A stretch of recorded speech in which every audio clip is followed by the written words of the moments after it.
Bonsoir à tous, c'est toujours un plaisir de vous retrouver pour cette émission Portrait qui met en avant les grandes figures de la politique africaine. Et aujourd'hui, on s'intéresse à Jacques-Joachim Yobi Opango, l'ancien président de la République du Congo, en compagnie de Guy Mafimba.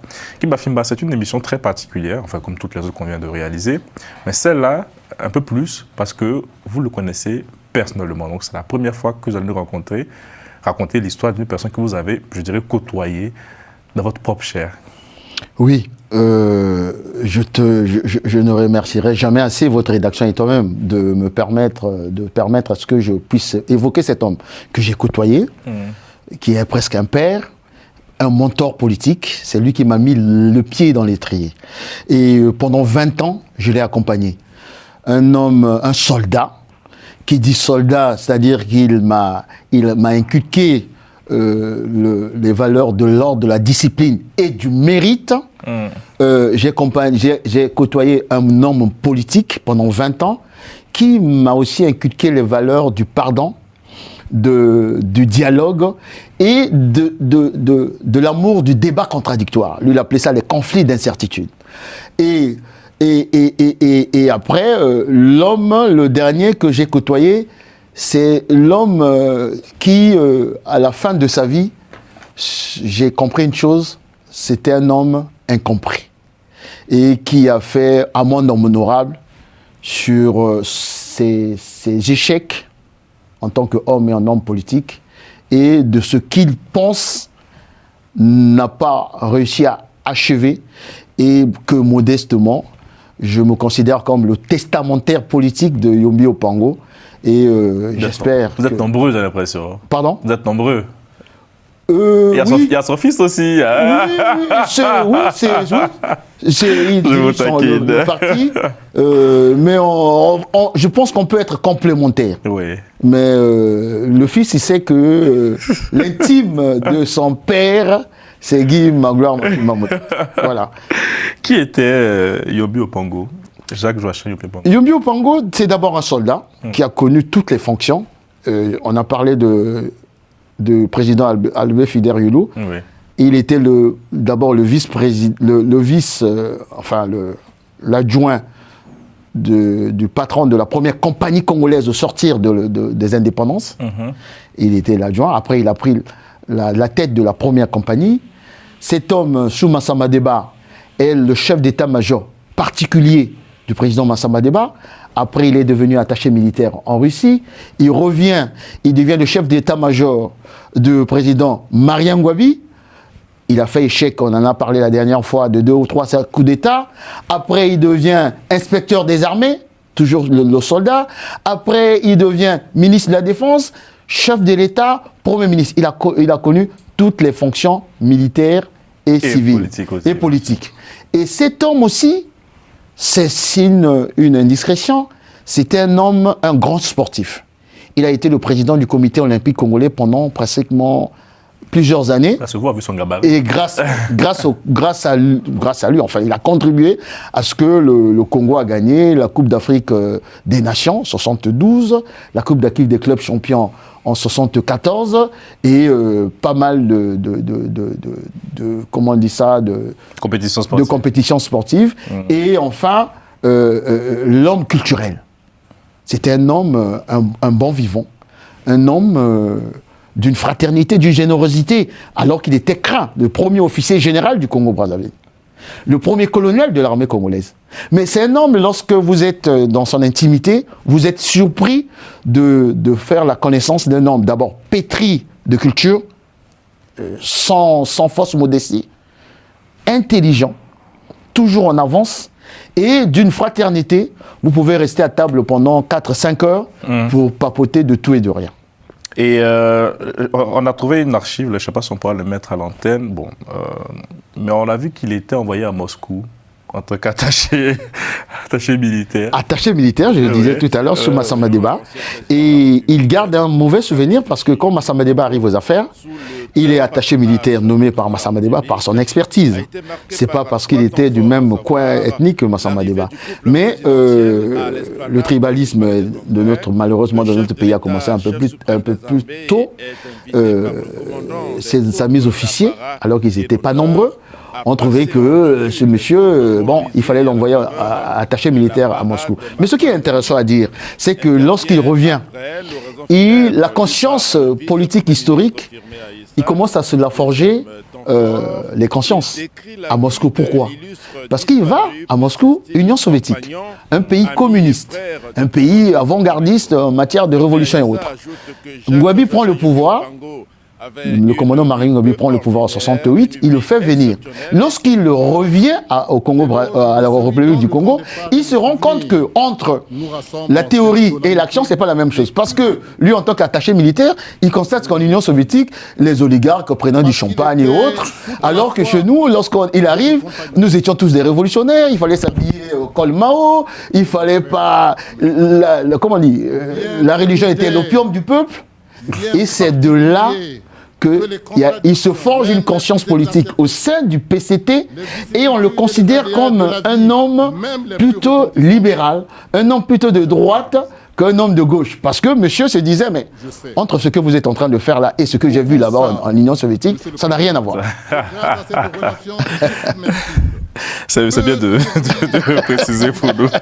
Voilà. Non, mais parce que ça me fait penser à cette gauche qu'on appelle la gauche caviar ici en France. Exactement. Effectivement, lui, il a considéré que c'était de la gauche caviar en Union soviétique. Et nous étions dans une espèce de dogmatisme. Et le commandant Marien Ngouabi, il était véritablement dans ça. Et d'ailleurs, je vais vous faire juste une indiscrétion. En 75, lorsqu'on a parlé de Marien Ngouabi, il est viré du comité central du PCT parce que tout simplement le président Marien Ngouabi, lorsqu'il va au village, il a des petits soucis dans sa salle de bain, il va chez Yombi Opango, comme ils étaient mitoyens, les villas étaient mitoyens, il rentre, il voit une glace balèze comme disent les enfants, et il dit mais ça c'est des comportements bourgeois. Et c'est comme ça, c'est l'une des raisons qui pousse le commandant Marien Ngouabi à le mettre hors du comité central parce qu'il avait des comportements bourgeois. Et d'ailleurs, ça va le suivre, je ne sais pas si quand on va y arriver, lors de sa chute, on le taxe de ligne droitière liquidationniste, c'est-à-dire la droite qui veut liquider la gauche. Parce qu'on estime que Yombi Opango n'a pas un comportement d'homme de gauche, de communiste, et il est plutôt de droite. Alors que ceux qui l'ont accusé, aujourd'hui, à la tête du pays, ben, c'était des imposteurs communistes. Lui, véritablement, il a dit ça lors de la conférence nationale en disant mais c'était des certitudes de jeunesse. Nous n'étions pas de la réalité. Mais en réalité, nous étions des imposteurs. En faisant comprendre au peuple que nous étions des révolutionnaires, des communistes, mais en réalité, et l'histoire le démontre aujourd'hui, tous ceux qui l'ont envoyé à l'échafaud, aujourd'hui se comportent comme des bourgeois, les bien mal acquis et autres. On y reviendra dans la suite. Voilà. Comment alors il devient président de la République du Congo? Parce que là, si on se réfère à un dernier épisode, Marien Ngouabi décède. Marien Ngouabi décède. Qu'est-ce qui se passe au Congo en ce moment? Il est assassiné en 77. Ouais. Yombi Opango n'est plus membre du comité central, pour les raisons que je viens de vous évoquer. Ouais. Il n'a plus de fonction militaire. Parce que ceux qui étaient autour de Marien Ngouabi ont fait des fiches sur Yombi Opango, alors que c'était l'officier le plus gradé, colonel à l'époque. Parce que Marien Ngouabi est resté commandant à l'image du commandant, parce qu'il était un peu dans la traçabilité des Cubains. Ouais. Voilà. Et il est directeur général de la Régie nationale des transports publics, RNTP. Marien Ngouabi est assassiné. Lui, il est en région. Et ce qui prend la tête du pays, ça devait être Jean-Pierre Tister Tikaya, mais c'est le commandant à l'époque, Denis Sassou Nguesso, qui décide que la situation était militaire, qu'il fallait mettre en place un comité militaire du parti. On le fait venir. Et on estime... Du CMP, à l'époque. Voilà, du CMP. Et du 18 mars au 2 avril, ça c'est important de le dire, du 18 mars au 2 avril, c'est Denis Sassou Nguesso qui est à la tête du pays.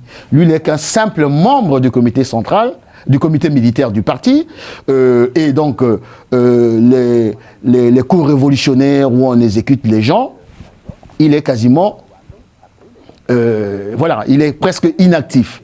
Et tout le rapport des services de sécurité sont tenus par Denis Sassou Nguesso. Et lui, le 2 avril, une fois que les obsèques sont terminées, il faut désigner le président du comité militaire du parti.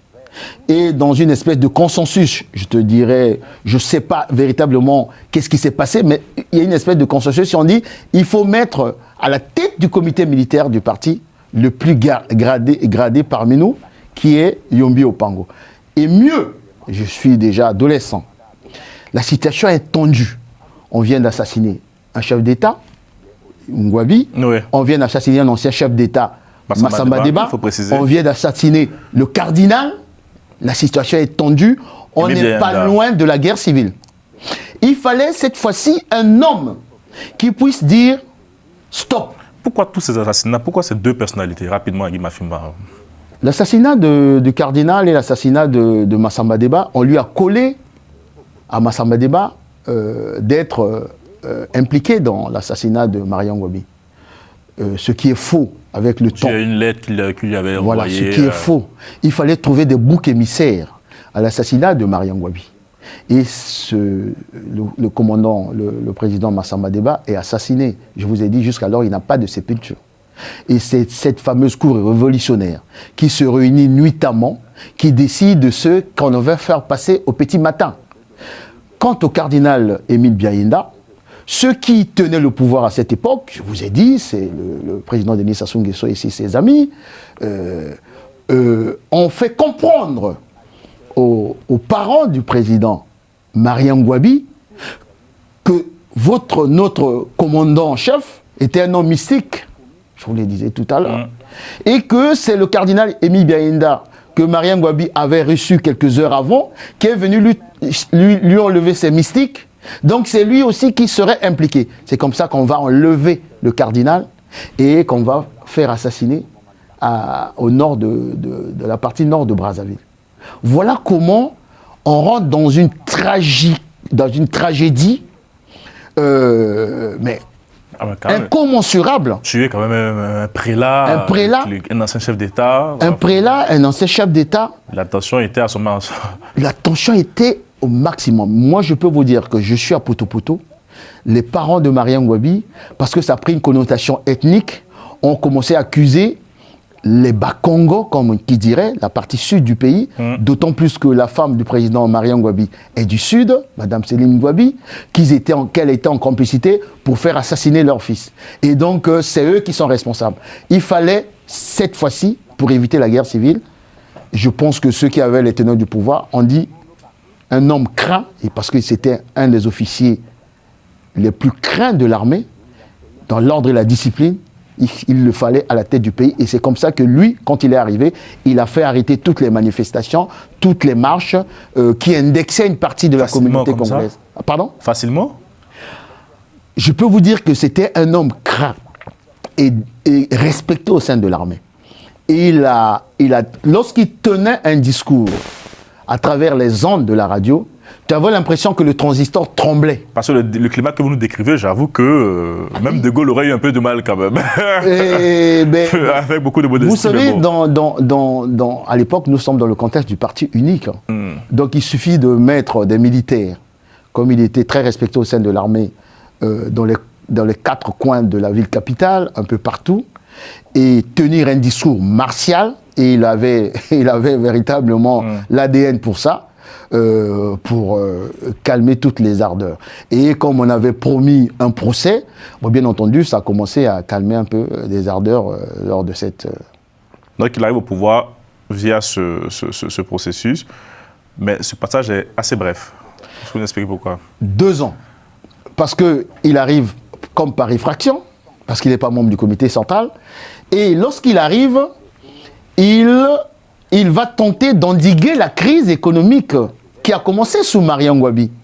Et il remet en cause la fameuse doctrine du parti qui dirige l'État. Parce que lui, il avait estimé que c'est le parti congolais du travail qui était infiltré des voleurs, passez-moi le terme, et des oligarques, en fait, il fallait arrêter avec ça. Et il a dit... Le parti dirige l'État, c'est après les heures de travail. Il faut commencer à travailler. Première raison. Ça, c'est au niveau interne. Au niveau externe, ce qui a conduit à l'assassinat de Mariam Ngouabi, c'est-à-dire que la remise en cause des contrats pétroliers et autres. Et lui, il a eu même a porté plainte contre la France parce que à la fin du régime, avant l'assassinat du commandant Marien Ngouabi, la France, à travers Valéry Giscard d'Estaing, avait détruit les mines de potasse à Pointe-Noire. Et lui, il est parti porter plainte contre la France, c'est que les Congolais ne savent pas, au tribunal international. Le Congo a eu gain de cause et la France s'est rendu compte que ce monsieur formé en France, qui a une ligne directrice, ne sera pas pour, entre guillemets, conserver, consolider les intérêts de la France au Congo-Brazzaville. C'était un peu comme un homme qui voulait être dans la continuité de Marien Ngouabi en termes des relations entre Paris et Brazzaville. Et même si on nous dit qu'il a tenté d'ouvrir quand même les canaux, de rouvrir les canaux diplomatiques entre Paris et Washington. En étant exigeant sur les intérêts de Brazzaville. Ok. Tant au niveau pétrolier qu'au niveau des mines. Il fallait... Parce que c'est ça un peu le défaut, on ne va pas dire le défaut, les acquis de ceux qui ont été formés en France. Lui, c'est un Saint-Syrien. C'est un Saint-Syrien brillant officier. D'ailleurs, on dit que même De Gaulle, comme avec Pascal Lissouba, voulait le garder. Son image, on peut remettre le décor là. Voulait le garder. Ouais. Voulait le garder. Et même à la fin de sa vie, je disais, mais président, tu aurais dû rester servir l'État français que de venir au Congo où il était incompris. Effectivement, il était incompris. Donc, pour ces deux raisons, au niveau interne, il commençait à remettre en cause, on va dire, la suprématie du Parti congolais du travail sur l'État, et tous ceux qui bouffaient à travers le parti unique se sont dit, ce type est en train de vouloir liquider le parti, alors qu'il voulait tout simplement faire le distinguo entre le parti et la gestion d'un État. Et bien entendu, les intérêts de la France qu'il voulait remettre en cause. C'est pour ces deux raisons qu'ils vont convoquer, entre guillemets, un comité central, alors qu'il n'était pas membre du comité central. Il convoque un comité central qui devait préparer le 3e congrès du parti. Il y a un vote qui est effectué. Le premier tour, il gagne devant Tister Chikaya, qui était le permanent du parti, et Denis Sassou Nguesso. Au deuxième tour, il y a une coalition de tous les membres du parti qui ne supportaient pas Yombi Opango parce que tout simplement, on le considérait comme un libéral, tout le contraire. Et c'est comme ça qu'il est battu au deuxième tour, et étant en minorité, alors que, ça c'est important de souligner, il avait une garde prétorienne. Nous sommes dans le cadre des partis uniques. Il aurait pu, comme il avait dit, et là il m'a fait la confidence à l'époque, il me dit, vous savez, monsieur Guy Machimba, à cette époque, en tant que premier officier général de ce pays, j'aurais pu, je savais que c'était un complot, j'aurais pu détruire le complot dans l'œuf, mais je ne voulais pas faire couler le sang des Congolais. Raison pour laquelle, comme je suis mis en minorité, j'ai préféré partir, c'est-à-dire démissionner quasiment à la tête du parti. Et il fera plusieurs années en prison. Hein, et malheureusement, comment il vit mais très très mal. Pourquoi? Parce que lorsqu'il quitte, lorsqu'il démissionne, il est auréolé. On lui donne tous les honneurs dignes de son rang. Parce qu'il a, pendant 2 ans, il a rétabli la sécurité, il a rétabli un certain nombre de choses, même en termes des indicateurs macroéconomiques. Et c'est quelque chose qu'il faut dire sur le plan économique. C'est le seul chef d'État qui a fait travailler les Congolais. Et ça reste dans la conscience collective des Congolais. Maintenant, les fameux révolutionnaires, toujours dans le triptyque manipulation, complot, violence, qu'est-ce qu'ils ont fait? Ils se sont lancés, comme ils ont fait avec Fulbert Youlou, Yombi a tout volé. Et c'est des petits lits de Conforama. On a transformé Yombi Opango en un bourgeois comprador avec ces termes de ce genre. Et ils ont mené une campagne jusqu'à le foutre en prison pendant 12 ans. Sans procès, et c'est de cette manière-là que... Et quand il sortira, il formera son parti politique. Il formera son parti politique à la conférence nationale, il est devenu Premier ministre et autres. Mais par contre, je ne peux pas passer outre quelque chose, sinon les Congolais vont me le reprocher, c'est le fait que pendant le procès Marien Ngouabi, procès public, il y a eu une 12aine de condamnés à mort, il n'a pas gracié, parce que tout simplement, je ne le justifie pas. Ces gens ont été exécutés. Et beaucoup parmi eux sont innocents. Ils n'ont pas été impliqués dans la mort de Marien Ngouabi. Ouais. Et c'est sa plus grosse blessure. Il est parti avec ça. Mais il dit quoi? Il dit, mais les rapports des services de sécurité, c'est pas moi qui le fais. C'est Denis Sassou Nguesso qui fait les rapports, des rapports des services de sécurité. Et on le remet à la cour. Et lorsque ces gens sont condamnés, vous, et surtout, lui, il est du même ethnie que Ngouabi. Il dit, vous voyez, je suis dans un dilemme. Si je gracie ces gens-là, les parents de Ngouabi vont dire, ben voilà, il les a agressés alors que c'est eux qui ont tué Marien Ngouabi. Et il a donné, il n'a pas gracié, ces gens ont été exécutés. Et je peux vous dire, pour l'avoir accompagné pendant pratiquement 20 ans de sa vie, il est parti avec cette blessure-là. Et d'ailleurs, lors de la conférence nationale, il avait demandé solennellement que le procès soit revisité. Et en tant qu'officier général, il disait, si je suis coupable, je prendrai ma part de responsabilité en tant qu'officier général parce que je sais assumer mes responsabilités. Et quel héritage il laisse aujourd'hui? On sait qu'il est décédé récemment en 2020 à la suite du Covid-19, mais quel héritage il laisse dans la mémoire collective congolaise après ce bref passage à la présidence? Il était Premier ministre de Pascal Lissouba. Voilà. Lorsqu'on parlera du président Pascal Lissouba. Quel héritage il laisse? L'héritage qu'il laisse, c'est d'abord un homme d'ordre, de discipline et d'excellence, du mérite. Voyez-vous, il m'a pris, j'avais 30 ans, 35 ans. Comme son conseiller. J'ai été conseiller de Yombi Opango à l'âge de 30 ans, 35 ans, alors que je ne suis pas de son ethnie autre. C'est le mérite. Lui, c'était le mérite. L'excellence et l'ordre. Deuxième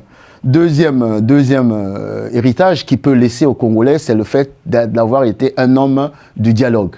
Je vous ai dit, tantôt, il aurait pu demander à sa garde prétorienne de mater le complot. Nous, on serait morts parce que nous sommes partis détruire les maisons de Yombi Opango, jeunes. Parce qu'on croyait à celui qui le remplaçait, Denis Sassou Nguesso, d'autant plus qu'on nous avait dit que c'était la ligne droitière liquidationniste, il était un voleur. Alors que ce n'était pas le cas.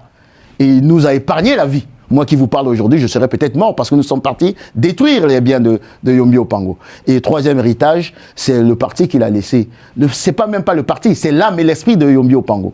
L'âme et l'esprit de Yombi Opango, c'est le patriotisme, c'est l'amour du pays, c'est l'excellence, c'est le mérite et surtout se battre pour ce pays. Et moi qui vous parle aujourd'hui, je pense être, je répète encore, le testamentaire politique parce que ceux qui me suivent, ils savent que je suis un homme qui aime le débat contradictoire, je suis un homme de dialogue et je suis un homme qui tient absolument à ce que la patrie renaisse un jour dans notre pays. Vous risquez de créer la polémique dans notre émission qui se veut historique. Mais bon, je sais que même en vacances, vous êtes un fin politicien. En tout cas. Merci Guy Mafimba, merci d'avoir échangé avec nous sur Jacques Joachim Yombi Opango. Très beau portrait réalisé par notre designer Emilion. On a une pensée aussi pour son fils, voilà, que nous avons absolument. Reçu, Et pour, je pensais aussi pour la veuve, oui, maman Marie-Noël Yombi Opango. Un clin d'œil, j'espère qu'elle pourra déguster cette production. Voilà, en tout cas, merci à Moustapha Kanté à la réalisation, à Keren pour les recherches et les archives et tout. Et rendez-vous très bientôt pour un nouveau numéro du Portrait. On continuera notre série, notamment avec le président Pascal Lissouba.